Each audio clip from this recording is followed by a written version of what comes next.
What's up and welcome to a brand new episode of the SBL podcast. Today, I sit down with the incredible Steve Jenkins. If you don't know Steve Jenkins, check out this artist list. I have it written down right here. Vernon Reid from Live in Color, Screaming Headless Torsos, Screaming?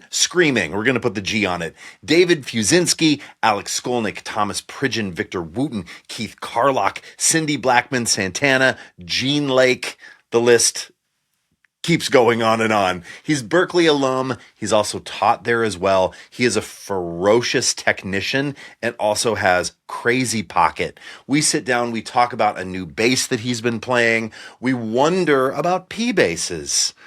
Are they for old people? We talk about it. We talk about his ferocious slap technique. He might demonstrate a little bit of that as well. And we talk about finding your lane. And I tell a story of being petrified when he showed up to a gig of mine. It's a really great interview. Before we get there, let me tell you what's going on at SBL. Right now, live class is open and it is going strong. And I have been teaching 2 classes at live class. I have a guided practice session, also a gear deep dive, and Steve Jenkins is doing a groove workshop. We're trying to do a lot of the SBL live class tutors, mentors, teachers on the podcast. Steve Jenkins is just one of many incredible people we have in this program. So check it out. Head to liveclassnow.com for more info on how to get involved. Hey, on the platform, on the Academy, SBL, we've got today, Monday, the 29th of January, Gary Willis, The Art of Listening. Next week, Monday, February 5th, we have Ariane Kapp doing Syncopation Elevation, Tighten Up Your Funk. Community news, we've got the XYZ challenge ongoing. Set your intention and outcome in our super focused challenge. Head over to the campus at SBL to find out what that's all about. And right now, we are currently offering $50 off the annual membership here at SBL. So to start your free 14-day trial and claim your discount, head over to playerspath.com. Again, that's playerspath.com. Get your discount. Take the tour of the Academy. You will be happy you did. Let's get to this episode. I'm just going to take a sip of water. Do it. I am too. I got the Zorlak Metallica skateboard art. Oh, hell yeah. Very good. I just have a boring black water bottle, dude. Yeah, I don't know, man. For some reason, I got into stickers, man. Like I got this. I bought like 5 of these stickers. It's the same one, different colors. It's like the Metallica had a skateboard in their 80s. Oh, it's so sick. Zorlak put it out, and they're really expensive now. If you look on eBay, sure, they're like almost $1,000 or $2,000. And then at some point, like in 2020 or I think it was 2021, dude, yeah. I got way into Liquid Death, man. And like one of the dudes, his name's Anthony. He was one of the street team guys or one of the distributors. Yeah. They sent me a couple cases. I got like a Liquid Death hat. Oh, and, hell yeah. Some shirts and stuff. And my wife would lose her mind. My wife loves Liquid Death, and she's always like, "You've got to get us a Liquid Death like sponsorship." And I'm like, I don't know if they're interested in me, but man, do you drink the like sparkly waters too? Like the Liquid Death sparkly waters? I do. Or are you just like water? I drink a lot of water. I do like the sparkling waters. I have a Soda Stream. For a while, half the first shelf in my refrigerator was Topo Chico. Yeah. I got a bit obsessive with that. I got, it was just really gratifying to open the fridge and just see all those glass bottles. Oh, I know it is. Yeah. We've got a fridge in the basement that we stock full of LaCroix. Like go to Costco, stock it full of LaCroix, and it's amazing to like open it up, and it just it makes me feel safe. Yeah, it's like if anything happens, at least this part is dialed in. At least I know I got enough sparkling water to keep water for a month. Yeah, for me, it's really just like sparkling water and coffee. Yes. In the last year, I shouldn't even say that. In the last 6 months, I've really upgraded my my home coffee setup. Nice. So, yeah, I guess it's because I'm doing a lot of stuff here. So part of me loves the idea of taking off to go to a coffee place and get stuff made there and you just go home. But logistically it's more difficult sometimes. So it's like, all right, you know what? I'm just going to get a kick-ass electric kettle, and I'm going to get a good grinder, and I'm going to get good beans. And I got one of these like vacuum sealed canisters that you put the beans in. So it's like you did. Fresh. That's amazing. What if we can dive into the coffee thing for a moment? What coffee maker do you use? Well, I'm still an AeroPress guy. Do you ever mess with AeroPress? I mean, I have friends that do it. I bought a Technivorm, just like a nice drip machine, and it makes a great. It's all, kind of pour over-y coffee, but I'm always making it for my wife too, and she drinks a bunch of coffee. So I feel like AeroPress is like a 1-cup situation, right? Yeah. I actually have 2 AeroPress now because the first one, 2 AeroPresses. Yeah, not AeroPress AeroPresses. AeroPresses, yes. Yeah, like what's the plural for Lexus? Is it Lexi or Lexuses? Lexuses? I got a couple of Lexuses in the garage. Right. Yeah, exactly. Right. Lexi, that's too meta. That's like, oh, you went to college. Yeah, it's a little presumptuous. You sound like a tool if you say Lexi. Yeah. I think whoever I first maybe heard that from somewhere, that might have been their intent. I just think it sounds funny because That's great. But so I could technically make 2 cups at once by using both AeroPresses. Sure. My girlfriend just got me a pour-over setup, so I'm trying to learn that. And it's like I don't know, man. I don't want to make an analogy that's false, but it's like trying to learn like I don't know, man. It's like maybe it's like trying to play like an instrument you haven't played before. It's like AeroPress. I can make it in the dark with one hand behind my back, and I won't burn myself because the electric kettle I have has a nice light that illuminates what temperature it is. So I'll see enough light to not spill it. But like this pour over thing, I'm still like, I'm on my phone. I'm like, best way to make pour over. And so it's like, yeah. It's like a whole new game. Yeah. Man, the best cup of coffee I ever had was at a coffee shop called WTF, and it was in Brooklyn. And a guy made me a pour over in a V60 that was serious. Like, I think about that cup of coffee. It was so flavorful and good and incredible. I like never wanted it to end. I was like, oh my God. But again, like doing a pour over, it's just not enough coffee for my family.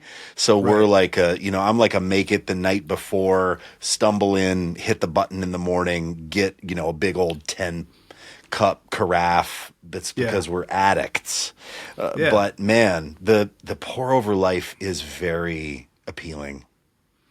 I haven't mastered it. And I don't think I've gotten to pretty good yet. I think it's more like I've successfully completed the process. Let's try again. Well, look, you need something in your life that you're working on because you're a bass monster. So if you're working on the pour over thing, that's just fine. You got to have something to keep you humble, Steve Jenkins. Oh man, I mean, I guess that's the one thing about the coffee realm is there's always something to keep yourself in the student mentality. Right. Yeah. I mean, that's generally, I feel like it makes things a little bit easier too, because then it's like you can at least not be afraid to try something. Yes. Which I think sometimes we can forget that doing what we do, you can become a prisoner of maybe what the expectation is. And I think that's a real challenge. What do you mean? Like, dig into that a minute. What do you mean by a prisoner of expectation? I like that, but I just don't know what you mean. Well, you know how, like, I guess musicians kind of have, when people talk about their thing, hey, my thing is da-da-da. Like, when someone says so-and-so does their thing, and then you hear them play and it's like, oh yeah, that's their thing. Maybe the expectation for that to be what someone hears all the time. And it's almost like sometimes if you're in a situation where you have to play and you're there, and I guess you know why you're there, but like, is that the kind of thing like that influences your creative decisions. Yeah. And the gigs you get and the calls, the DMs that you get and the offers that you get, like a prisoner of expectation, meaning like you've sort of planted a flag in the ground that's your thing. And now you've sort of made the bed and you have to sleep in it. Right. Yeah, man. Yeah. It reminds me, this thing happened to Scott recently where, and he talked about this on the pod, where he was doing a gig and he had a P bass and he had flats on it and he was playing a gig at a pub in Leeds and playing like really supportive, like bass playing. And someone traveled to see him play and came up to him afterwards. Like someone had driven a long way to see him play and said, "Oh, it was really cool. And you sounded good. It was just so much different than what I was expecting." And the guy said, and honestly, I was a little disappointed. And Scott was like, "Oh my God. Oh, really?" Wow. And he was like, "Yeah, I just like, I've been listening to your album, cause he just made that like heavy fusion album with Simon King and, all those monsters." And, Scott was like, "Oh," and he was like, "I thought I was going to come and hear that." He was like, "And it was cool. I just wasn't expecting it." And I was just sort of like bummed by it. And I was like, holy shit, that is wild to have, like if Scott sort of put a flag in the ground in terms of an artistry with that record and was like, "This is what I love and this is who I am." And then someone came to see that and it wasn't, and he wasn't doing that. And I was kind of like, "Oh man, give me a break. If you're playing a gig that isn't your music, people should have a wide." He's like, "Yeah, but imagine if you went to see some, a bass player that you really liked their style. Imagine if you went to see Pino and he was playing, rounds on a jazz bass with a pick and you were there to like see him do his P-bass thing or whatever." And you might go like, "Oh, weird." I mean, it might be cool, but it might also be kind of a cognitive dissonance.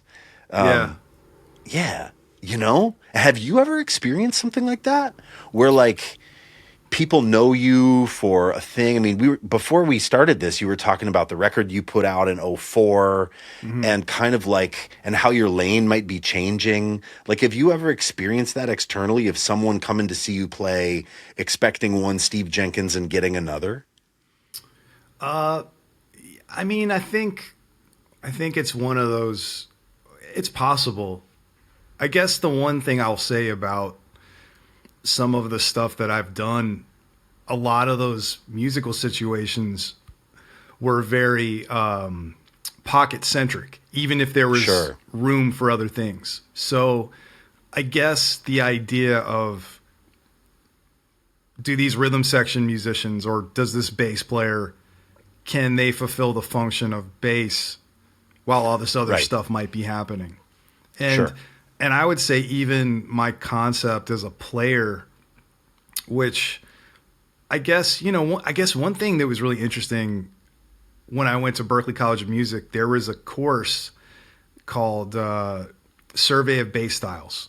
And it's essentially what it sounds like. It's kind of like you sit in a class and you listen to all these different things. But here's what I'm talking about. The end of the class, like the final exam was, we had to talk about what our concept was, or kind of let people hear players that informed the concept. Because I guess maybe it's an abstract thing to have to talk about it. It's kind of like maybe in a meta way trying to explain to somebody, hey, what makes you who you are? And then maybe you're not sure how to answer that. Maybe you got to think about like your set of values or your sense of humor, or maybe like some people are very optimistic. Maybe some people are more on the cynical side. You just don't know. But like, there isn't really a button you can push that has the exact answer in perfect words. But what's easy to understand is like, okay, here are 3 things that I've listened to that really, really informed my curiosity about bass and music. Yeah. So I knew that like the stuff that I cited as influences, there was a lot of pocket stuff and there was like a lot of not extra stuff, but things that went beyond maybe what the responsibility of a bass player might be in like every situation. Like I remember one of the things I played, shout out to Doug Wimbish, was Tackhead's Strange Things, because I love the way Doug. I just love the way Doug plays. Like, yeah, he's Doug's such a incredible. monster. Yes. But at that time I was also really, really heavily into like fusion stuff.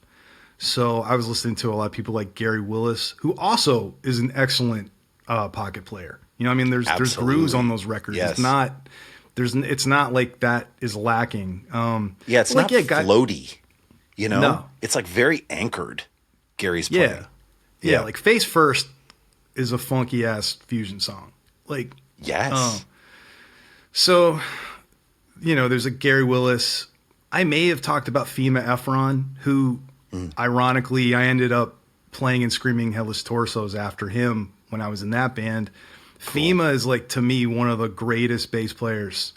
And he's one of those bass players that you learn to appreciate when you have to recreate their parts. Because he's just got such a great sense of writing a line, and his writing is really cool.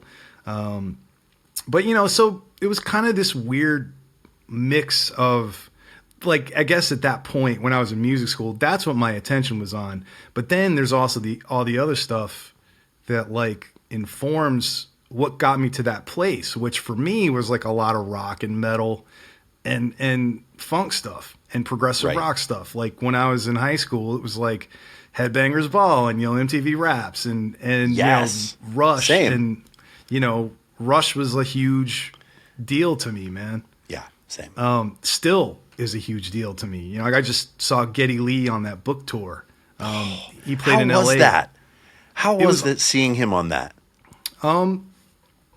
It was awesome, man. I mean, it was definitely it was weird because in light of what's happened since Neil Peart died, and it was kind of the first time he's kind of gone out and talked. Right. I know, like, he and Alex have done an interview with Strombo. I'm not going to try to say his last name, but that Canadian guy, George. Strombolopoulos. Sorry, George, if you're go Strombo. Strombo. And they talk about some things, but that was one of those weird. I mean, I don't know, man. Like, I don't want to like make this a sad thing, but that whole sense of loss, man. Like when you lose an icon that meant so much to people. When Neil passed? Yes. Yes. Yeah. I mean, I couldn't let it in. There were a lot of great artists that have passed and continue to do so, right? Every year. Right. But Neil, when he passed, it caught me off guard. And it was when did he pass? Do you remember? What year was it? Was it 2020? It was the beginning of 2020. Dude. And it was just like, dong, like rang a bell of despair. Right. Yeah. Dude, I would forget that he had passed, and then it would hit me, like I would remember, and I would get sort of taken over by this like wave of grief. And that hadn't actually happened to me with anyone I didn't personally know. Right. I've experienced loss in my family and friends, but I'd never experienced, when David Bowie passed, that was very sad. But I wasn't connected so much to his music that it crushed me with grief. Like I still, dude, when I think about Neil passing, it's still heavy for me. Yeah. Because maybe like you, Rush was my ticket out of like only liking like the Beastie Boys and Poison, like before Rush, it was like hair metal and hip hop, and that was it. And then, my uncles were like, no, check this out. And Tom Sawyer, blew my freaking face off. Yeah. So for me, Neil too, was a really heavy loss. So heavy. Yeah. Yeah. I got two things to say about that because, and one of them kind of relates like to the whole idea of having like this musical lineage of things that kind of push you to the next place to explore. For me, like Kiss is what got me into music when I was like a little kid. I was like 3. And to me, I guess I always think of musicians that make you want to, like, those guys literally were superheroes in the 70s. Yeah, for like sure. That's what totally. But to me, the death of Neil Peart and was kind of like watching the death of Superman. Like, I don't know if you ever read that comic book where Superman dies, and you see like all these like heroes, and they're just like, you know, they're all sad, you know, and it's like they were, I mean, you know, that guy really took them out. I think it was Doomsday took them out. Like, but man, it was like, I was reading drummers who I would have never thought listened to Rush talk about. And that was what was heavy about it. It's like, because Rush was kind of like, I mean, I think the minute people I know wanted to kind of move into jazz, like the idea of playing things that are like through composed in the same way every night, for some reason this becomes not cool, you know? But I think that's just a young music school student thing. I think when you start to realize, oh, if you make your own vocabulary, and that's what's going to take you through life, there's really nothing cooler than that. Right. You know? So yeah. But anyway, we got here because I think that's kind of where I ended up occupying when I got finished with my studies at school. A lot of the music I was playing somehow fell in between music that was pocket oriented and stuff where they were stretching and the ability to maybe play more than just bass parts. Were concerned, you know? So it's been a kind of an uncomfortable existence sometimes because do you feel like you're sort of like in between those two spaces? Yeah, a little bit. You're not fully planting in pocket world, and you're not fully planting in like fusion solo whimsical world. Yeah, exactly. and I think. I think I love that though. So it's kind of one of those, like, if it's not broke, then don't fix it kinds of things. Cause I think a lot of people that we all look up to, there's probably a lot of that going on, even if it's not widely known, you know? Yes. Cause I just think we all have a lot of, you know, there's a lot of depth to what people tend to listen to, just even judging by what the average musician I know talks about. Yes. So there's always going to be like different references, but it's like, man, you know, like I have a P bass with flats. I'll bust it out sometimes. People have seen it on Instagram, and it's not like the other stuff that I do, but it's still, you know, it's just one of those things. I don't know, man. So it's like, I think the idea of, I'm of two different minds on this because, and I think I'm not trying to make this controversial because I don't know that it is really that crazy to say, but I don't think there's anything wrong with being a highly informed, versatile specialist. Absolutely. Versus trying to be all things to all, versus trying to be all things to all people. Yeah, which I think is kind of not, to me, just to me, because I don't want, you know, other people might have a different outlook. I don't know if that's the smartest thing from a business standpoint. To be a chameleon, or to be like a flag, a flag planter. I think to be a chameleon. Yeah. Or I think if the chameleon is like, okay, the chameleon has 4 colors, but they're all pretty good, then that's a good chameleon. But if it's like, when the chameleon turns yellow, I'm not buying it. You know? Dude, you know what I mean? Right. Man, so I always thought, like, I came up as a band guy in this like rock band. And then when that kind of fell away, I was like, I'm going to be a chameleon.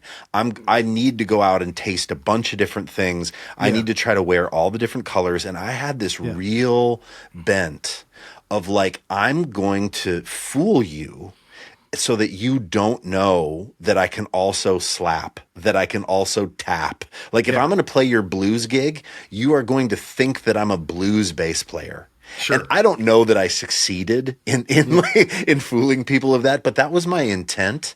And I will say that I agree with you to a point. I think for me anyway, being a chameleon was an incredible passageway to understanding what I liked outside of my boyhood, my like childhood rock band that I was literally, I mean, pretty much in from 13 to 30. So I found that like I had to go out and like date a bunch of different musical styles. Like I had to like taste a bunch of different food to go, oh, okay, to understand what it was before I kind of had an informed opinion of like who I was, sort of, you know?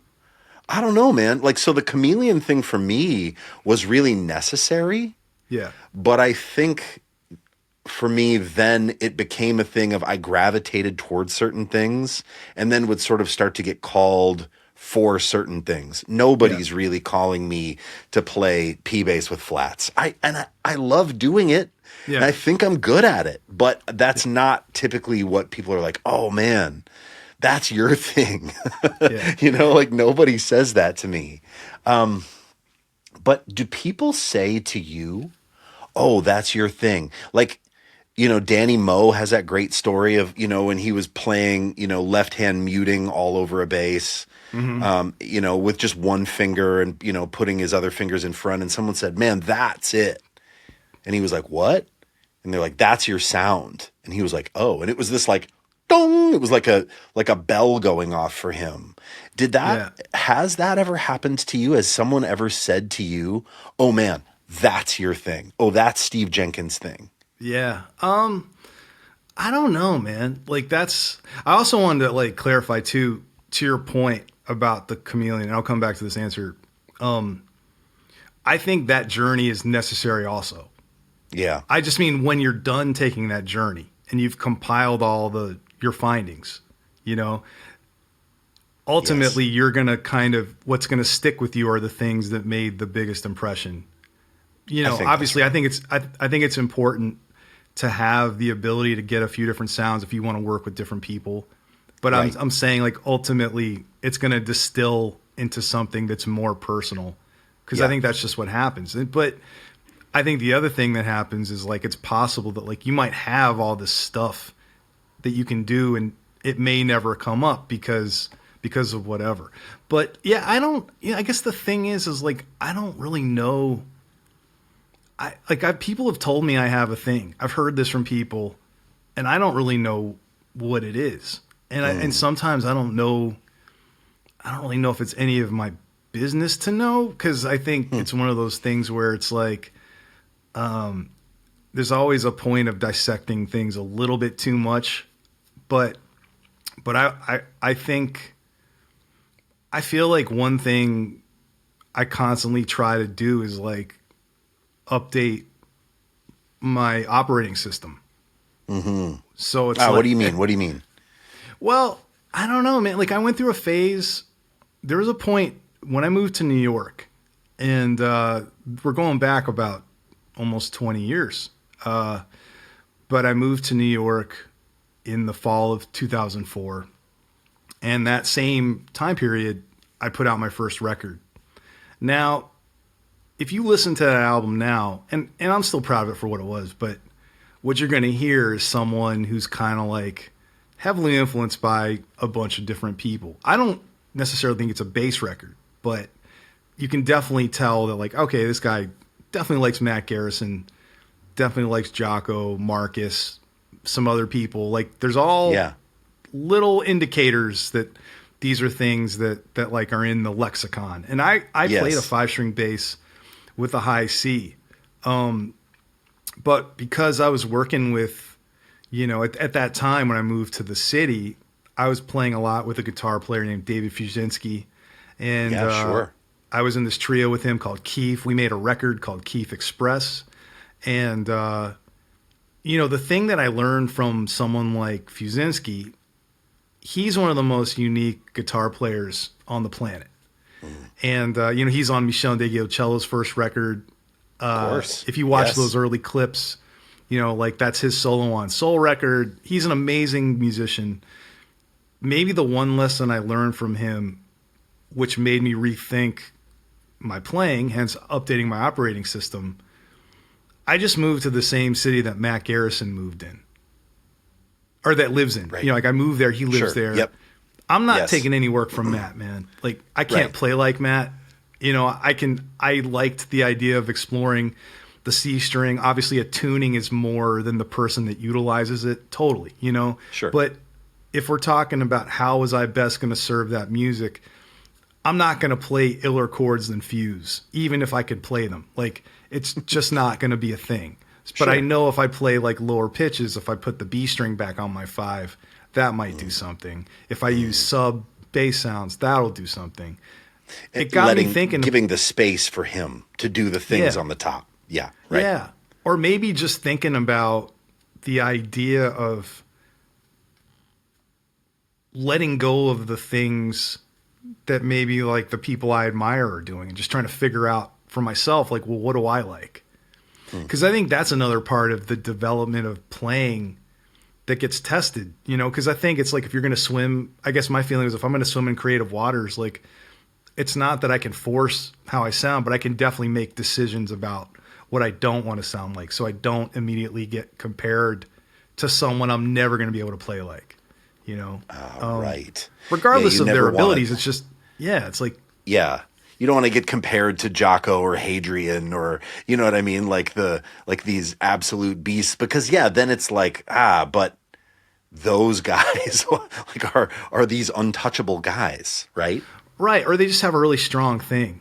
And I think by and large, if the pursuit is to be good at music and try to figure out a way to do something unique with it, that's a better pursuit to me than like, hey, I want to learn how to sound like this person so the world will revere my abilities.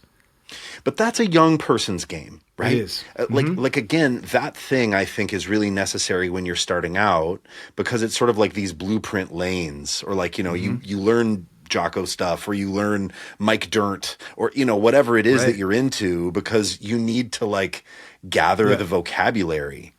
Yeah. But then what do you feel like is the turning point of going from being like a gatherer of personalities and vocabulary to like, oh, I'm going to put this into the meat grinder and there's going to come a product out that is like your thing. Like what's a tipping point?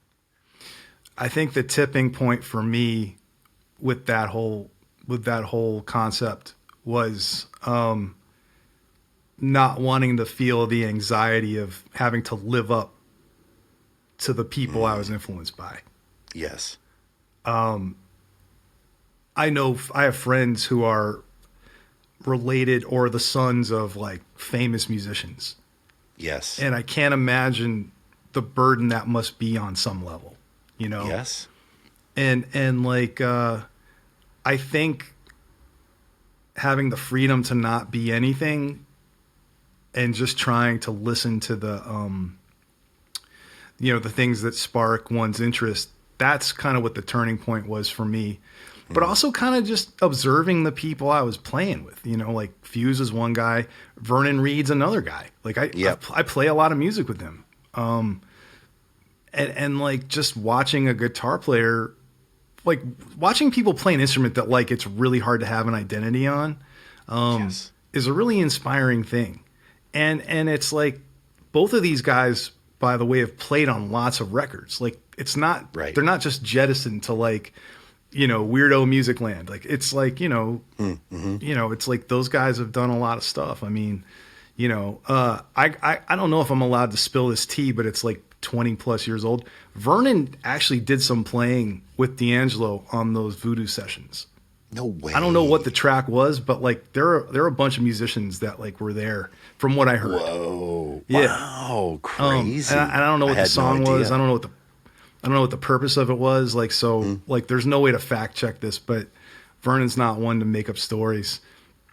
And, but I'm saying like, I think there's this kind of mentality. I don't know if it comes from music school musicians or if it just comes from maybe the way the musician economy works. But like, I think sometimes like the ability to play sessions sometimes seems to be the things that legitimize how someone views somebody else. Right, I don't believe in that personally, because my thing is like, dude, I only need to hear Cliff Burton on Metallica's records I don't need any other proof that that guy was a fucking badass, right? Of course. But, yeah. Like, you don't need to hear Neil do the Buddy Rich thing. No. Like, you know what I mean? Like, his voice in Rush was enough. Right. Yes. Right. And I don't think it necessarily, like, you know, one thing I've talked about with friends of mine, like drummers, because, you know, I love drums. You know, and I love all of the drummers that Sting has had in his bands, you know? Yeah. But, like, as great as those guys play the Police songs, I still like the way Stuart Copeland plays it a little bit better. I know what you mean. Just the identity of and his just like, fuck it style. Just like risk taking, man. Such an identity in the sound of his playing. All three of those guys, actually. But I mean, for sure him especially. Yeah. Yeah. Same. But, I know what you mean. Yeah. To hear Josh Freese play it is so different than hearing Stuart Copeland play it, even though Josh is an absolute monster. Yeah. It's just I like how he does it. Yeah. Josh? And Keith Carlock. When Keith was in Sting's band, Keith murders it. They all do, man. Like I saw Manu Katché, you know, like fucking burn through Synchronicity 2. And it was like the only time on that particular show that the audience particularly perked up. There's maybe it was the tempo. No disrespect to Sting. He's got a wide range of music. Yeah, but there's something I wanted to speak to with this question you asked, because please. Unbeknownst to maybe you and Scott, because I know I'm in the SBL cinematic universe. Yes, you are. I walk or hike like 5 miles a day, you know, and it's been a thing I've been doing for the last couple of years, got into shape and that whole thing. Right. But there was one thing, I can't remember who it was. It might have been recently. It may have been, but it was Scott or you both were talking about the idea of having to like abandon belief systems to evolve. And that's maybe the best way I can explain what the turning point was. It was trying to kind of think about, okay, what is this at? Why do I actually feel this way about what I'm doing? And why does it feel so restricting? Yeah. And maybe the idea is to like lift the restrictions, because it's one of those things where this is only something I care about, but the world doesn't care about this, you know? Right. Like if you ask somebody who's the best drummer in the world or who's the best bass player in the world, how many people are going to say Dave Grohl? And how many people are going to say like, who's an amazing drummer, man? Like Marco Miniman. Like, right. Both could be true, right? Of course, both. But I think it's all perception, you know? Like, and you know, I'm sure Dave Grohl is not like, well, man, I don't know if I can play the stuff Marco Miniman played. Like, but musicians are like that, because it's like, well, shit, you know, like I think I can do this, but I don't know if I have the thing that person has. And I think it's a very young. It's like music is sport. It's a young person's thing again. It's that thing of like, remember when we were little kids? We go, oh, how long has Victor Wooten been playing? Right. Oh, he's been playing for 25 years. Cool. I've only been playing for 2, so I'm going to be better by the time I'm there. I mean, remember those metrics we used to, like the silly things you'd think as a teenager? And I remember asking people, how long have you been playing? And they'd go, 7 years. And I'd be like, ha, okay, I got you. Because we thought that it was a sport. In the beginning, no one ever told us, or me, I should speak to me, that it wasn't a sport. That it wasn't a thing, well, no, there's actually no podium, you know, and like, I mean, there's certain awards that are given that I guess sort of maybe spotlight, you know, but it really isn't like that, right? It's so subjective, and there's no trophy for first, second, and third. But we didn't know that kind of growing up, you know? Yeah. Or you learn that later. Yeah. I think that's a big turning point, though, is like you have to let go of the stuff that maybe fueled the first part of your journey, you know? Yeah. And I think, I mean, I always tend to talk in metaphors and analogies, but I always think about it as like, you know, there's like that part of the rocket ship that falls off into the sea. Yes. Hopefully like the raw ambition and the narcissism and the spite. Because let's be honest, man, spite is a great motivator too. It's like, I'll show you that, you know. Yep, I could do this. You said I couldn't. You don't think I'm shit. Yeah, right. Yeah. Yeah. And like it's hopefully that's part of the rocket that falls away is what you're saying. Yeah, mostly. I mean, I do think it's kind of like burning like dirty fuel. Like it can get you some places, but you probably don't want to use it for too long, you know, because it's toxic. Right. And it's toxic for you, and it's toxic for the people around you. But yeah, I think that's it. For me, it came down to I think wanting to adapt and constantly change just came from like, one, freeing myself up from some of the belief systems I had about playing, which is like totally, you know, like it's young stuff, you know, once you start to meet people and it's like, oh, wait a minute, you know, it's, you kind of have this perception or narrative what you think something is. And then when you get close to it, it's like, oh, really? You know, like, have you ever had that moment where you kind of get, you know, maybe, I know everyone says this all the time, but like you get close to like the sausage being made and you're like, oh, that's what it is. Really? Like that's what right. And what that thing it's maybe not as magical or maybe not as incredible. I tell a story occasionally of being on the forums when I was really young and I was on Talkbase, and there were these people that would post a lot and had big opinions and had, you know, and I revered them. I had no idea who they were. They just seemed like the big dogs at the dog park. And so I would be like, oh, these guys are right. And, you know, they're opinionated. And one day one of the guys posted a clip of his band. And I was like, I am about to experience Nirvana. Like I'm going to be blown away by this guy's band. And I played band Nirvana or the sensation? Sorry. The sensation. Okay. Sorry. Yes. And, you know, probably though, similarly to the first time I heard Smells Like Teen Spirit, blown away by the sensation and the band. But I was like ready to be, you know, like jaw dropped, and it was absolutely terrible. And I thought, and the whole, I just reeled. I was like, oh my God, I've been putting so much stock into this guy's opinions and into this guy's gear choices. And I could not have been more like, oh, I do not like seeing how the sausage is made, you know, like I don't want it. Oh man. And it really actually gave me some good space between like, oh, I need to trust me. I need to trust my ears, you know, cause I was like, oh, well, maybe all the things I'm doing are bad, you know, because it says that they are on the forum. And, you know, I had to really learn how to trust myself, you know, and my ears and my likes and dislikes. It took me a long time though to come to a point where I felt like I could trust myself. That to me is like the hardest thing. That's the hardest thing to do. Yeah. Because the temptation to do the thing that you think is going to satisfy or impress people. Yes. That's really the trap door.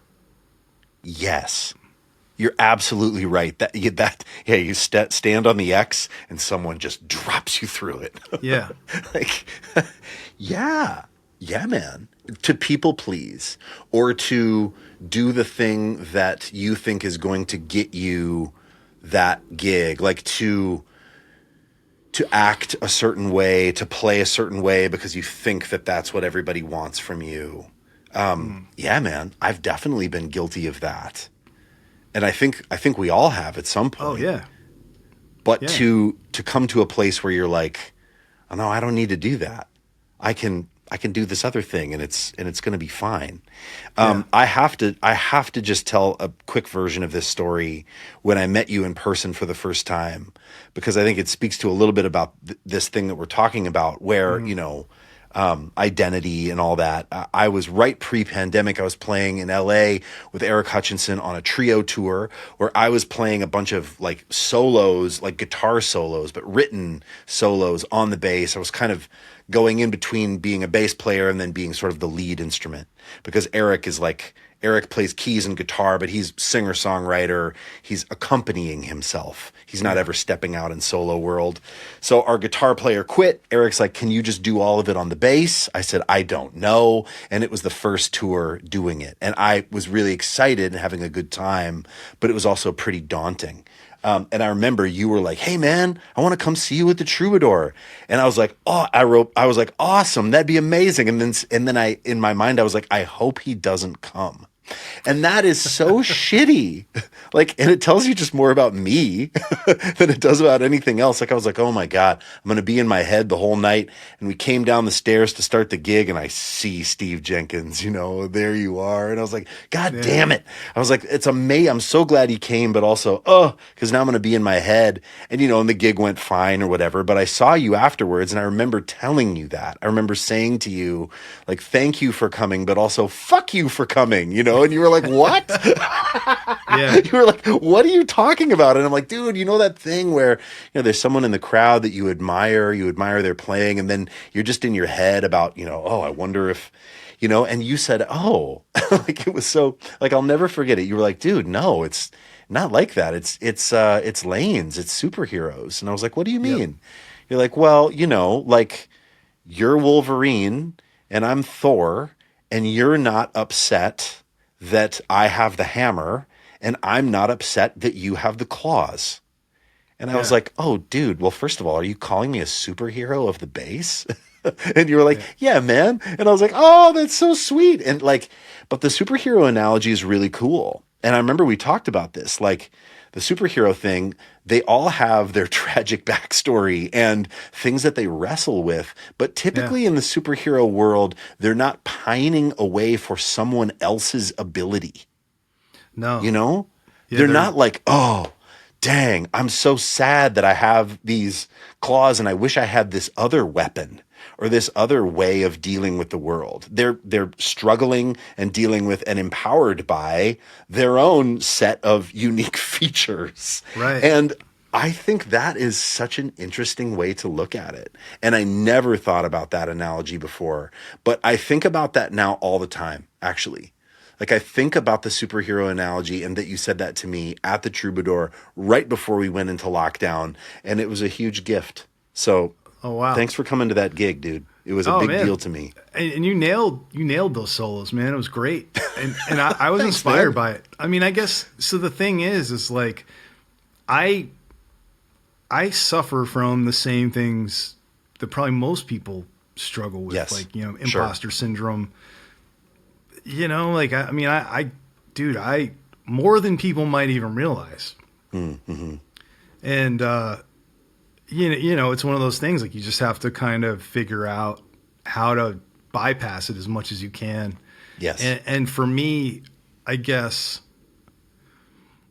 there's a couple answers. One is to try to look at it like that, because the one thing about superheroes, like I'm a huge nerd. So like I read comic books, or, at one point read them a lot more than I do now, but I'm still a fan of that type of thing. And I like, maybe there's a few too many movies right now, but like, I do think overall, like in terms of the way a lot of these characters were written in the comics themselves, they all have got their cross to bear, like for all the stuff that Wolverine can do, he's immortal. And that means he's going to lose people forever because, you know what I mean? There's always going to be like, a downside. There's always a downside, like, I mean, when you think about people who are touted as like, I mean, I think anyone who does their thing well repeatedly, to me, I don't think that's not amazing. Like I think it's great. Yeah. And I have reverence for that. But I think about the people who are constantly being called amazing and what kind of pressure that must be, to be that person, like imagine like what it's like to be like, I don't know, like we can go through the list, like Jordan or Tiger Woods or like these like prodigious musicians that can't fail. Like they have to live up to this standard. Right. Well, thinking about Victor Wooten, right? And like I've heard him say that he just wishes he could play bass. But typically he's being called to do a solo or do some sort of like incredible slap thing. And he's made this bed and he acknowledges that. But sometimes he wishes too, right? That like just playing whole notes, because he's really, really freaking good at that too. He is. Like his basic skills, like are second to none. But you're right. There's so much pressure to be Victor, right? Yeah. I guess maybe it's more that there's the possibility of there being pressure. Like it's a real thing. I think I don't want to like assume what he would say, but I would like to think he'd have some great astute observation that would blow us all away and say, well, you know, like we're all just a shared consciousness and there really are no individuals. We're just all one and this is all, you know, like whatever, that kind of thing. You know, And I'm not making fun of that mentality at all, but I think he would probably default to the humanity of it all. But I think the other thing is, if I want to see a homie play music, I don't want to see that person play badly. Like, you know, of course. It's just more like in the spirit of wanting to watch something and be taken someplace. You know, it's dude, and actually that whole thing, I talked to Wimbish about this at one point too, and he was like, oh man, if there's somebody in the crowd, I always bring him on stage. And I'm like, dude, that's incredible. He's like, I always want him to come sit in.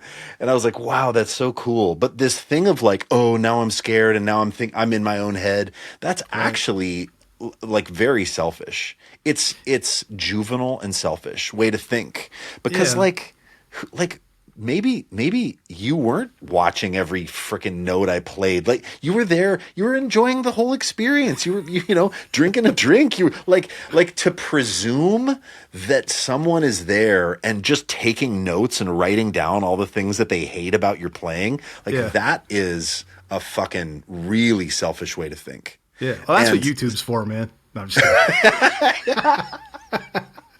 Yeah. Oh, you missed that bar, that transition, Allison. I've heard this song a million times. And oh yeah. Well, there's plenty of that. I remember when I started to do SBL, Scott was like, "Oh, just so you know, you're about to step into some shark-infested waters. We're talking to people about how to play these things. There's definitely going to be people that are, critical." I've been bit by those sharks in the SBL waters. For a while, I'm not going to say what the video is, but it's still up there, and I think it's got like 500,000 views. But I did an instructional video for them. Like I've never talked about this, but I didn't realize I was going to talk about it today. But today is where we set the record straight. Let's go, dude. Let's go.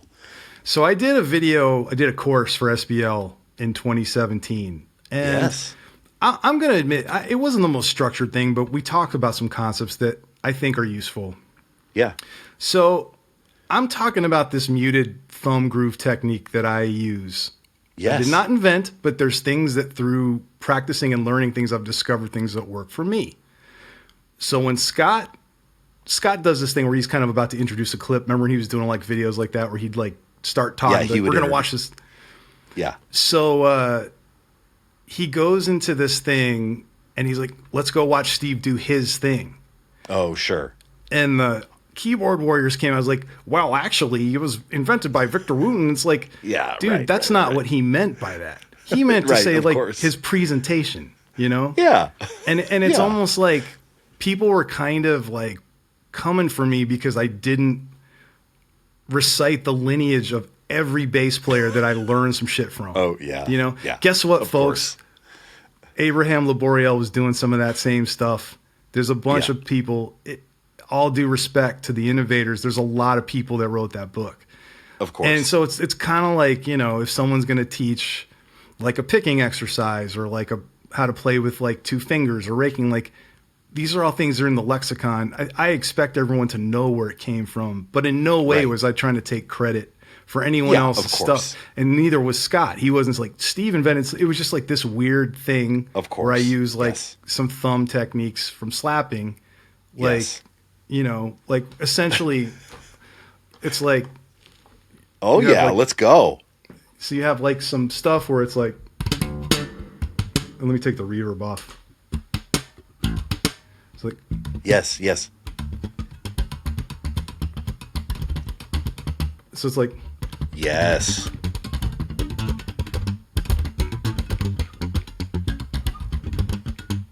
Yeah, it's cool. That's cool.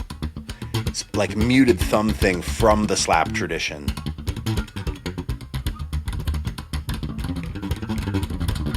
Because you can get like groups of four. And just crazy. Yes.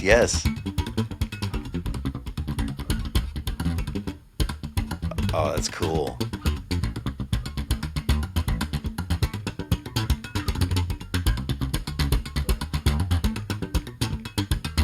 you know, and that's like where the hand flows. Right, and then it can become a pocket thing. I'm getting tripped up on it. That's sweet. Yeah, and you know, that's hip. Yeah, and I mean, Scott's gonna say like, "This is check out Steve doing his thing," and be like, "That's not."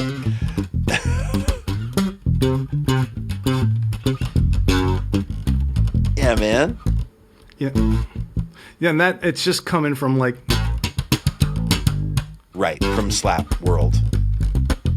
Yeah, and that's all I was talking about. You know, it wasn't. Yeah. So, dude. Yeah, but anyway, I've had to develop a really thick skin on YouTube. People that honestly sometimes comment for attention, you know, right? And like they want to seem like, you know, but I've really had to separate it into people that are hateful and mean. They're people that are just like attack you for the way you look or the way you talk or your energy or whatever, and those people can go straight to hell. It's all good. Like I have empathy for that. Actually, I'm like, oh, you must be really hurting to like take time to call somebody a name. Like that's really silly, whatever. But then there are the ones that hurt. The comments that hurt are the ones that are critical, that like I think they maybe want your content to be better, and you kind of feel like what they said is true. That's the worst one. Right. You know, like if someone is like, oh man, no, actually it's this, and you kind of like, you're called out. I'm trying to actually get better at like not thinking of those people as haters, but thinking of those people as like people that actually want the content to just be better. Like they want me to do a better job. And I don't actually think there's anything wrong with that, but that's taken me some time to like let that stuff in and be like, oh, okay, maybe I could do a better job of explaining this or playing this or something. But yeah, man, it's crazy. I think it's an interesting thing, man. I didn't know what to do with that, because it's like, do I respond to all these people? But then I think that's like a rookie move. Like, just you gotta let it be what it is. But dude, you know, it's like what I've realized is like there is this really great chasm between how some of those techniques have evolved, you know.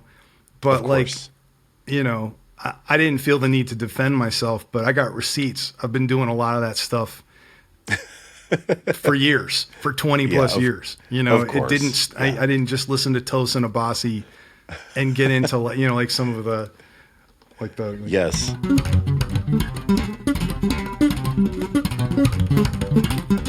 Like, crazy. This is like groups of five. Dude, if Tosin called you, would you do that gig? I mean, what's funny is I'm really good friends with Javier, and I know Tosin a little bit. I don't know, man. I kind of like that they don't have a bass player, but I would love to play. I know what you mean. I would love to play with them. You know, like I mean, there's a lot of stuff that would be interesting, but I kind of feel like they got it covered. I mean, I think the thing is like now that I am in kind of my feet are in the multiscale waters a little bit. I guess, you know, I could do it. I would love to do it, but I don't know, man. It kind of works great the way they have it, you know. And I think like, Oh, but man, I mean, and you said it. I wonder, could we talk for just a moment about basses? Because I've seen a photo of you with that beautiful 6-string Dingwall, and you just said it. You dipping your toes into the multiscale waters. Yeah. I mean, are you thinking about like diving in hard on a Dingwall and a 6-string? Definitely. Yeah. I mean, I still love the basses I have, and I have another instrument that I'm going to be playing as well. Cause I still, you know, like that's the thing. Like I still like 4 and 5 string, and I've played other multi-scale instruments before. Yes. But the Dingwall thing is really unique because of the scale length, and it's got a vibe. And I think to the people because it's real easy to kind of look and you know how every instrument and the accoutrement, there goes my French one. I dig it. Yeah, I dig it. Yeah, the shit that goes along with everything. Like, you know how like you can kind of like you look at the gear and guess what kind of music the person plays. Like there's always some kind of like, you know, oh, you play a Mustang and you got flats on that. Like I bet you play indie rock.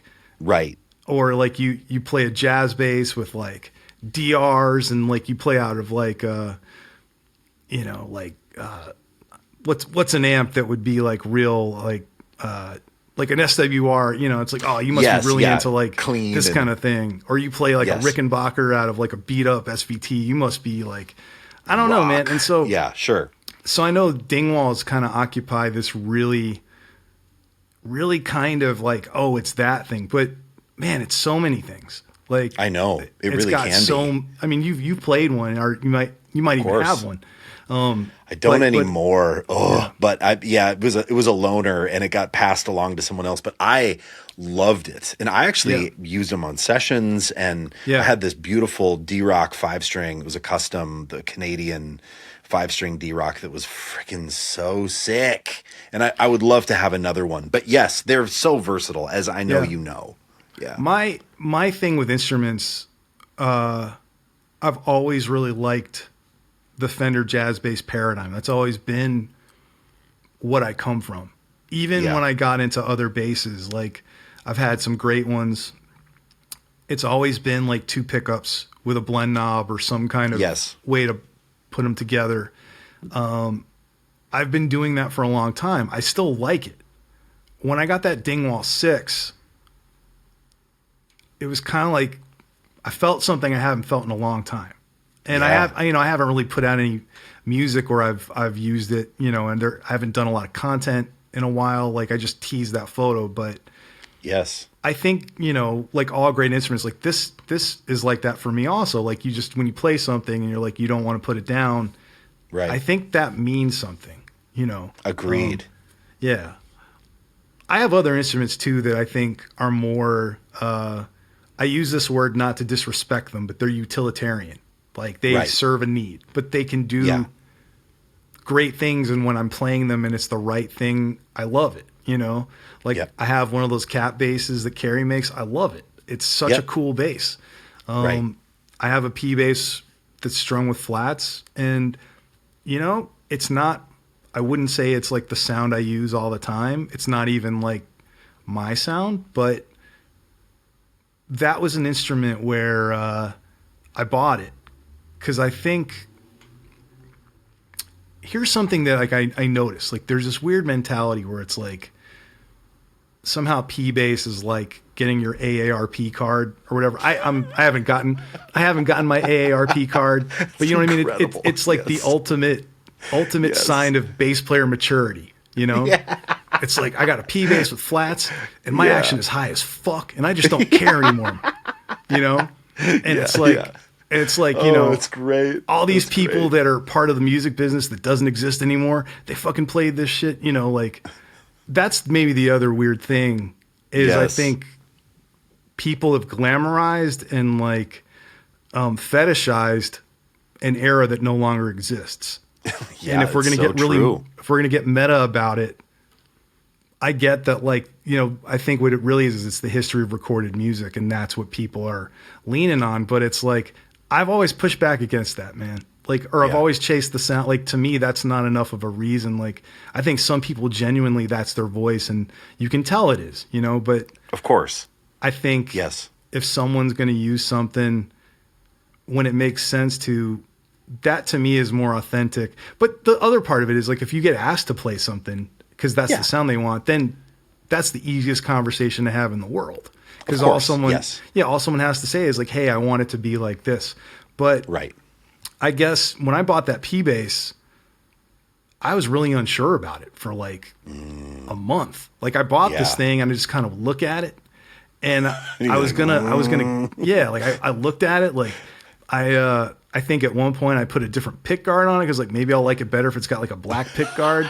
Because this you know, like this gold anodized thing is cool, but like, you know, like who the fuck am I, man? Like I'm not like they're not. No one's calling me Duck Jenkins. You know what I'm saying? So like, yeah, right. So right, of course. And not that I wouldn't be honored as fuck if that happened, but you know what I'm saying? So right. So like, of course.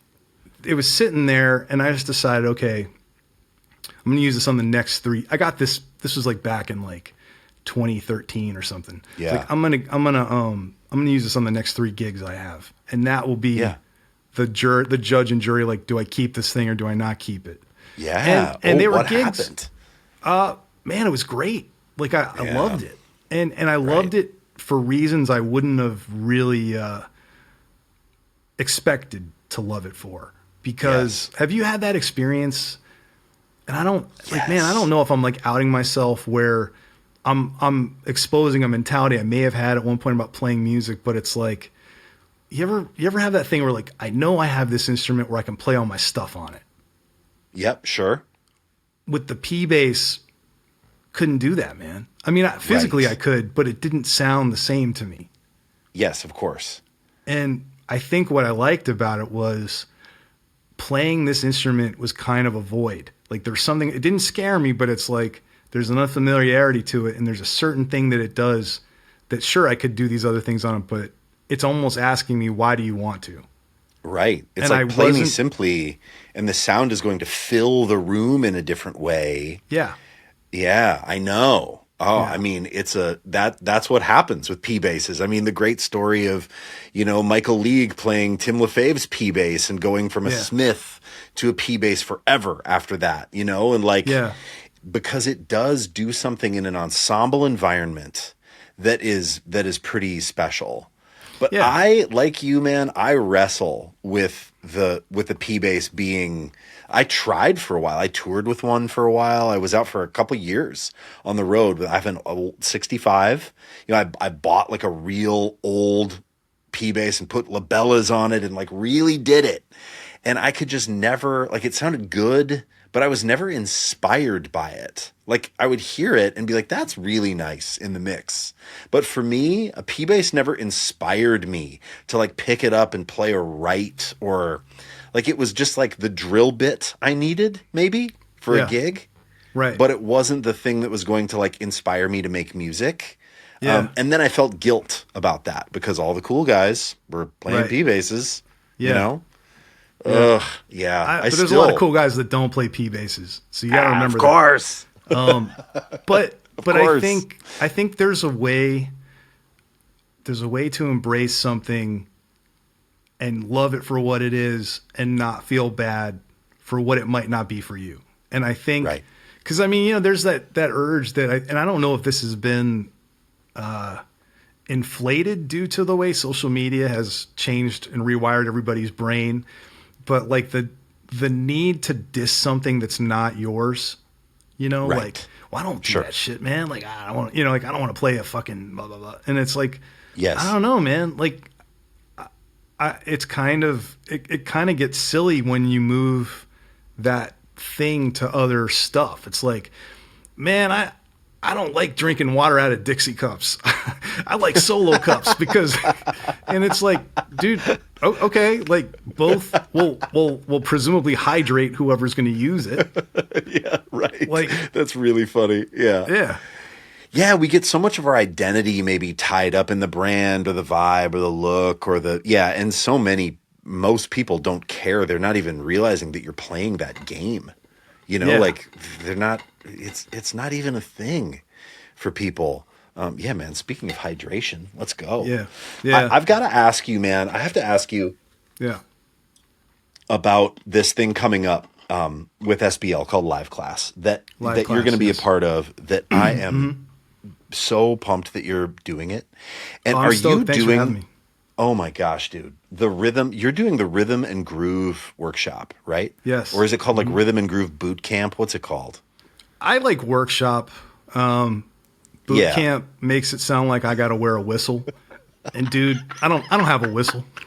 Come on, dude, do it. Oh my God. Now I want you to. Now I want you to be just the drill instructor. Just wear a whistle sergeant? And like, yeah. Yeah, man. I mean, I think what I'm going to essentially talk about are going to be things that have to do with like different things to consider, different considerations maybe like with, I'm not going to try to like spoil it out here, but like playing around with like ideas by moving them by one division, stuff like that. Like, because how like a 16th note can change a groove. Exactly. Yes. Like, that groove to the Big Payback, like the James Brown song. Yes. This would be a good place for him to edit that in. Imagine if you take that groove. See what I did there? Yeah. I did. A little post-production. Hey, man, I watch SBL content. I'm a fan as much as I am an employee. Same. Yeah, I am too. Yeah.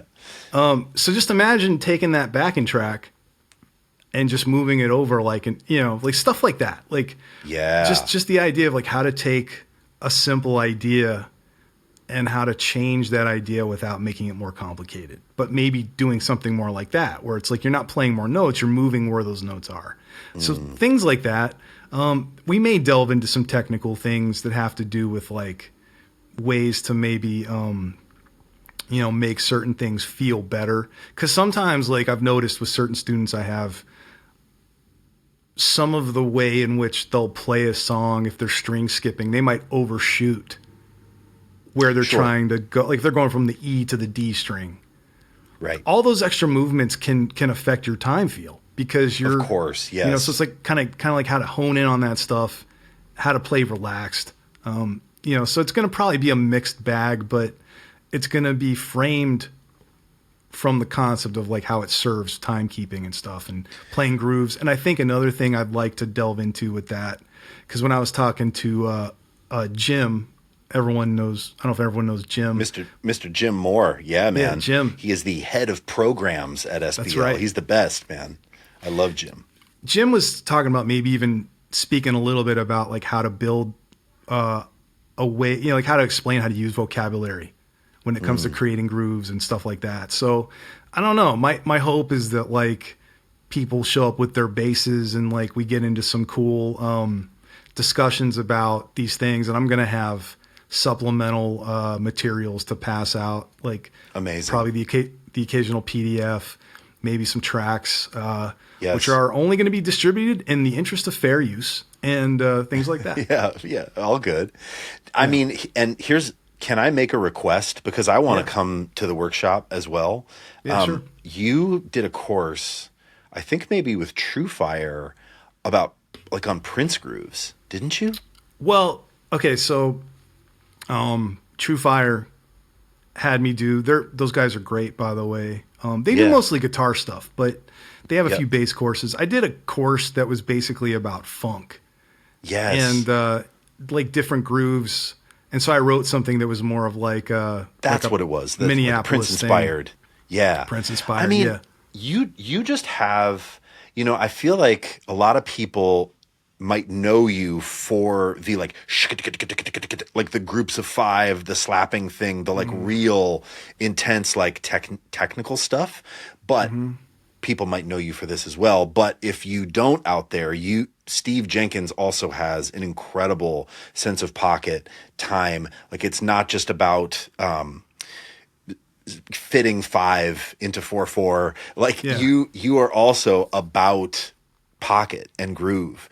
And I think what would be incredible too, I just want, selfishly, I want this from your program. So I'm speaking it to you and speaking it into the universe, is like taking the rhythm sections that you love, or, the artists that you love, doing a couple of weeks on Michelle, doing a couple of weeks on James Brown, doing a couple of weeks on Prince, and playing some of those grooves and talking about the things that you love about them, because that's how, people are going to get hipped to that stuff. Yeah. So I hope that you do some of that too. Oh yeah, for sure. I mean, I guess I feel okay revealing this. Like, we're going to talk about this is the time, dude. This is the time to reveal it. It's all good. Yes. Okay, cool. Yeah. So basically we're going to talk about everything from like James Brown to Herbie Hancock, like with Paul Jackson, to Meshuggah. Yes. Because to me, that the connective tissue with all those things is rhythm. Of course. Is it our rhythm or is rhythm? I've been very self-conscious about some of the grammatical choices I make. I didn't even think about it. The connective tissue, our rhythm is rhythm. I don't know. Anyway, yes, everything from James Brown to Meshuggah, We might get into some other things like some odd time signatures, but Amazing. There's a lot you can do with 4, and there's a lot that confuses people with 4. You know what I mean? Yes. Like there's definitely one of those things where it's like, you know, I don't know. I mean, I think it'll be a fun way to explore looking at some of the more celebrated things or the highly influential things. Like, cause to me, like, you know, I mean, the other thing is like, for maybe people, who have been alive for like the last, I don't know, however long, I don't want to do the math cause it's either going to out how old we are or how That's fine. But I think we've witnessed 2 really incredible seismic moments with rhythm. That if you ask musicians who they are influenced by, you hear these 2 things come up a lot, and that's Jay Dilla and Meshuggah. Yes, doesn't even matter what genre yes. they're in. Like, doesn't matter. Like, I know jazz musicians that like love Jay Dilla, of course, but they're like, dude, I really like Meshuggah, and it's, you know what I mean. And I think these are all things that have kind of woven their way into the zeitgeist. Yes, and absolutely. even if people aren't playing like metal or they're not playing, you know, hip hop influenced stuff, just the idea of placement, you know, just the way that got introduced into the whole thing. Yes, you know, it's such a profound thing. I mean, I remember I didn't understand what that was at first. You know, I didn't understand like how to recreate it live. Like I eventually learned how, but you know, that having the ability to kind of think about placement, you know, I think the one thing that I really think is, and it's like a lot of the other people who have done interviews and master classes talk about this. Like, you know, I mean, the one thing is like, you might think that like maybe someone like me might have different things to say about playing grooves than someone like a Sean Hurley or something. But dude, it's the same thing. It's always note lengths. It's note lengths and articulation and sound, you know? But then there's also the nth factor, the X factor. Yeah. You know what I'm saying? There's the X factor, which could be like, you know, the feel of it, you know, like what's happening feel wise, what changes when it's that kind of thing. But that's really it. I mean, I don't want to like oversimplify what being a rhythm section musician is or what being any kind of musician is, but essentially what determines the impact of something besides like the use of space is like note length and articulation. Absolutely. Yes. And like the distance between your syncopations, right? Like, and that's, you know, people talk about feel, and sometimes I want people to say like, define that. And so many people can't. But what I think of, like when I think of feel, it's like, it's not just the note placement, autonomous note placements. It's how the note placements feel within each other as it relates to a pulse, right? Whether it's a click or whether, you know, whoever is sort of keeping the pulse, whether it's the upright bass player in a swinging thing, or if it's like, you know, a drummer in a more pop, rock, funk, whatever tradition. But I'm so excited about that because I think about this stuff a lot. I definitely get called to do like sonic based things more probably than I get called to do like really super heavy pocket oriented stuff. But I think about rhythms and pocket and feel all the time. And you know, it's a big deal to me. It's a big part of how I play. It's what I think makes the sounds work, right? Yeah. Like without putting them in the right place, the sound is irrelevant. Like it's a sound combined with what you said, right? Like articulation, note length, feel. And I can't wait to hear you do that, man. I think like for everybody out there, but I'm not sure when this podcast is going out, but January 15th, we're launching this thing called Live Class, which is going to be an interactive sort of small group set of streams. There's going to be 3 a day, 5 days a week, maybe even 6 days a week. What day are you teaching, Steve? My first do you know one, off the top? I actually do, because I look at my calendar a lot these days. The 19th, Friday the 19th is when so are you on Fridays? Like, are you teaching consistently on Fridays? Fridays. Oh, dude. And, sweet. And I think my time slot is 10 a.m. Pacific time. Got it. And so here's the thing, you guys, like you can come and study with Steve at this. And this is different than the mentors thing that we've done, which is there's like a chat, people look at the chat, right? But you can have your bass and Steve can be breaking down what Meshuggah is doing on New Millennium Cyanide Christ, or breaking down right. What, you know what I mean? Like what Pino is doing on the Voodoo record, on Chicken Grease or whatever, right? And you can then say, hey, Steve, what about this thing? And Steve will say, well, and answer you. That's the thing is like, sometimes this shit is so mysterious right. that it's difficult. Like when you're listening to music by yourself or trying to play, you're like, I don't know. Am I nailing it? Am I not? Like, especially when you're starting out, you're like, I don't even know how to approach this. And that's what live class will give you, is a way to interact with an educator that is a monster, that will tell you, that will just say, oh, try this, put your hands here and lay back a little bit when you play that 16th note articulation. And then you'll go like this, and they'll go, yeah, that's a little closer. And you're like, oh my God, it's something that maybe you haven't had ever, unless you went to music school or unless you took private lessons. But next to having someone in the room with you, this is going to be the next best thing. So dude, I'm pumped that you're part of it. Thanks for doing it. Yeah, thanks for having me, man. It's going to be fun. I think the idea is to try to also leave time.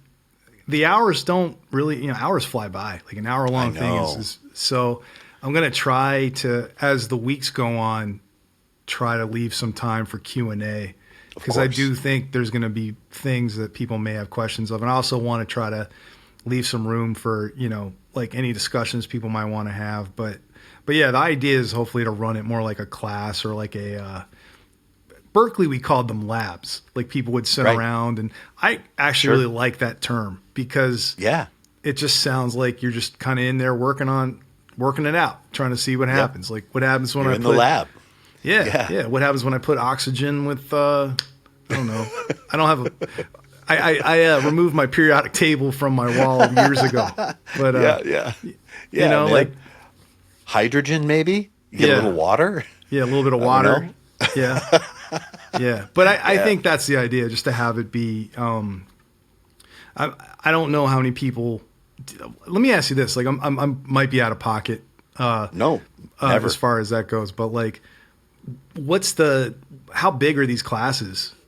Well, we don't know yet. I mean, all right. And whenever this comes out, like we're gonna if it's past January 15th, you guys, we're gonna know. We're not actually gonna open. We're not gonna start talking about it in marketing until January 15th. So probably the first week will be very low, because we're not actually advertising it. But then I think it'll pick up. The idea is small group. The idea is that there's so many offerings, and it's 3 times a day. This will all be archived as well, right? So if you miss one of Steve's things where he's talking about James Brown, it will be in the archive, which is so cool. So there's going to be freaking endless content. It's crazy. But the idea is it will be fairly small group. Like we're not thinking, there's going to be 300 people on this, because that will then negate the ability to everyone gets to ask a question. The dream for me is 8 people. That's the dream. I want there to be 8 people on a stream. Now we're going to have times where there might be nobody, right? Like no one might show up, and you just can't let that hit your ego. Like I know that I'm going to be doing my, like my live practice sessions, and there'll be a week where like no one shows up, but there might also be a week where there'll be 200 people that show up. And that will be also interesting to try to figure out how to do it. So we're diving in. We're not sure, but the idea is that it will be fairly small, and that's okay. Like we're not expecting, whoa, like it's going to be this crazy, because it's expensive enough too. I think for a year, I think it's an amazing value, to be honest. But you can get in. The introductory price is going to be $4.99 for a year. And like just thinking about if you took an online class with one of these people, like you're paying that so soon. Like you get access to all of these people for a year for $500. Wild. And I think it's a pretty good deal. It's a pretty good deal. I mean, truly, and I don't, I'm like, I'm biased, right? Because I work there, but I really do think it's a pretty good, yeah, right. But I really do think it's a good deal. When Scott told me, I was like, that's not enough money. Like I think that's like too cheap. And he's like, yeah, we're going to do that for founding members that get in early. But then if you don't get in early, I think it'll be somewhere between like $700 and $1,000 for a year. So if this sounds like something that you want to do out there, get in early, get in, the first week or two of January, and you'll lock in the $499 a year rate. You get that as long as you continue to be in the program, which is pretty cool. And again, if you don't have access to music school or to a teacher that you can bring things to and get direct feedback, live class will absolutely be the next best thing. And maybe even better because there's more perspectives. Scott's doing stuff. I'm doing stuff. Steve's doing stuff. Danny Mo Morris. Daisy Pepper is going to do a rock class. She's going to show you how to play like Deftones on a Spectre. It's so badass. Going to be so fun. So, Todd Johnson with Beginner Jazz. Gary Willis. Gary Willis is going to be doing a stream every week. Advanced jazz. Like I would have died for that as a kid. Died. Yeah. Dude, I'm such a fan. Just go study with Gary every week? Yeah, I'm such a fan. Like I went through a real heavy phase of like transcribing and like learning a lot of that stuff. And you know, cause that's a big part of my thing also. But dude, when I was at Berkeley, this is in the 90s, there was this club that you couldn't really, you'd have to take like Boston has the T, like that subway. You'd have to take this subway ride out to where Tufts University is, like Somerville. And they played at this place called Johnny D's, which is no longer there. I ended up playing there years later, but I was like 17 years old, man. And like you had to be 21 to get in. And I just remember like, if anyone watching this I know no one likes to hear like back in the day shit or like, but really the only way to watch someone do what they do, you had two options. You had instructional videos and you had to go see them live. Gary's got like a ton of cool things he's posted. Like you can kind of see like a bird's eye view of his technique and stuff, but like literally it's like, you got to see these, you'd have to go see people live. So I was like hell bent with the power of 1,000 suns. To on see getting him. into that show. And they were like, and it was like, nah, sorry, kid. Like the boss announcement, which I'm not doing so great now. Sorry, kid, you can't get into the bar. And I'm like, look, man, I'm not even trying to drink. I'll just drink Cokes all night. Like I'll buy food. Just I want to watch them play. And so I had to kind of watch Tribal Tech from the corner of this bar, like I was someone's kid. Cool. But it was awesome, man. And then there was like another year where and this is a weird lesson in musician economics, and I hope Gary doesn't mind me talking about this because he may not remember it, but I got a buddy that toured with Tribal Tech. I'm not going to tell his story. This drummer named Steve Wolf, who's an amazing musician. But anyway, one year, because they seem to play Johnny D's like every year. Yeah. And I was still not of age. So I went out there and I saw them roll up in this white Ford Econoline van. Yeah. And I walked in with them and I said, can you guys like help me get in? Cause like I'm underage and last year was a real pain in the ass, but the show was killing. And they're like, yeah. So I paid my cover and they just said, look, he's a friend of the band. Let him watch. Fine. What I didn't realize, cause my thing was like, oh, they must have rented this white Ford Econoline van from the airport when they flew in from LA to play in Boston. Wrong. They drove that fucking van all around the States. Yeah, of course. Yes. Right. And it was never, like low budget. Yeah. Like they're on a label too, but it was like never thought to ask what the nature of the van was. Like, was this just something you got at Logan Airport that they like, hey, we need to get to the gig from the airport? Like, just didn't know how it worked at all. Oh, I love it. I love it. Oh man. Yeah. And they were doing it because they loved to do it, not for the piles and piles of cash that they were probably not really making. That was such an interesting year when I went to school to see music. Like the other thing was, this just shows you how much stuff has changed. Like I remember reading in Bass Player magazine about Victor Wooten's favorite bass player. And that happened to be Oteil Burbridge.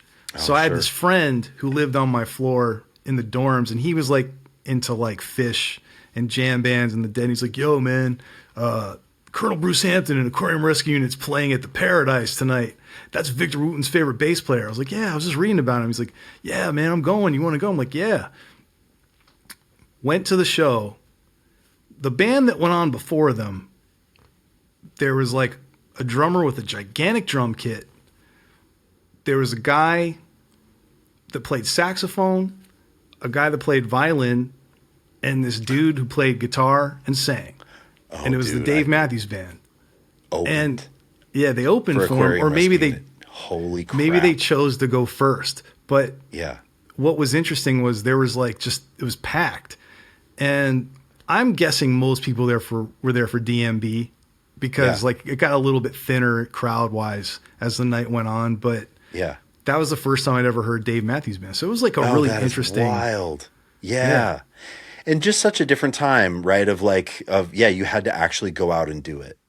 And and it's interesting. I mean, it's still incredible to go out and do it. You guys go out and see bands, go out and see your artists, but also if you want to learn some stuff about the bass. Right. Sorry, I derailed us. No, it's cool. I mean, it's amazing, but yeah, you had to do that work. You had to really be invested in doing that work, and you still can do that. Right. But there's some other ways to do it now too, which is pretty cool. And I really appreciate that. But dude, I'm thrilled. I'm gonna come along.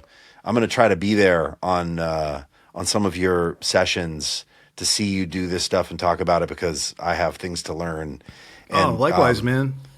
It's going to be fun. If you want to come and hang out, I'm going to do a gear deep dive, and I'm going to do practice sessions, or like a live practice session where we start out. It's going to be 45s. We're going to do 15, 15, 15, doing timekeeping stuff, super simple, slow tempo, whole note, half note, quarter note, eighth note, like at 40, that kind of stuff. Move that into a theoretical thing, something simple, maybe inversions up C, right? Like all the different ways to play a triad, different inversions. And then the last 15 will be something about combining those two concepts, making a groove out of what we've just done, going around the room, having people unmute, show me your groove. It's going to be that kind of thing. So timekeeping, theoretical, creative. And that's how I like to structure my practice sessions when I am like a good boy and adhering to some kind of structure and not just being an asshole and, slapping the bass or whatever. So it should be a good time. So pop by anytime. Be amazing to have you there. What time is yours? I'm on Wednesdays. So I'm doing that on, I believe, a Wednesday morning.